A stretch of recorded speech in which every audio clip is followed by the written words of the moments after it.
ବାଲକଟି ଜେନ୍ ମାଷ୍ଟରଙ୍କୁ ପଚାରିଲା, ମୁଁ ଯେବେ ମଧ୍ୟ କାମ କରେ ମୁଁ ସହଜରେ କ୍ଳାନ୍ତ ହୋଇପଡ଼େ ଏବଂ ଏହା ଦିନସାରା ଲାଗି ରହିଥାଏ। ଜେନ୍ ମାଷ୍ଟର କହିଲେ, ଦୁଇଟି ସୂତ୍ର ମନେ ରଖ। ପ୍ରଥମଟି ହେଉଛି ଆସନ ଏବଂ ସନ୍ତୁଳନ। ମାଷ୍ଟର କୁହନ୍ତି କି ମଙ୍କମାନଙ୍କର ଚାଲିବା, ବୁଲିବା, ବସିବା ଏବଂ ଧ୍ୟାନ କରିବାର ଏକ ନିର୍ଦ୍ଦିଷ୍ଟ ପୋଶ୍ଚର ରହିଥାଏ।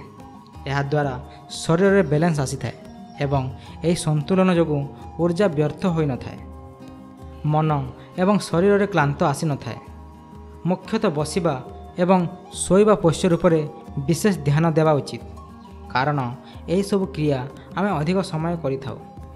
ଶୋଇବା ସମୟରେ ଠିକ୍ ପୋଶ୍ଚରରେ ଶୋଇବାର ଅଭ୍ୟାସ କର।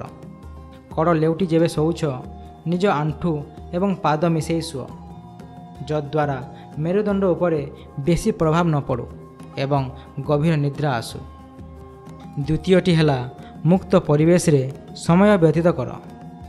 ଏହାଦ୍ୱାରା ସହଜରେ ପ୍ରାଣବାୟୁ ଶରୀରରେ ବହିଥାଏ। ପ୍ରକୃତିରେ ବୁଲିବା ଦ୍ୱାରା ମନ ଏବଂ ଶରୀରକୁ ବିଶ୍ରାମ ମିଳିଥାଏ ଏବଂ ମାନସିକ ସନ୍ତୁଳନ ବଢ଼ିଥାଏ।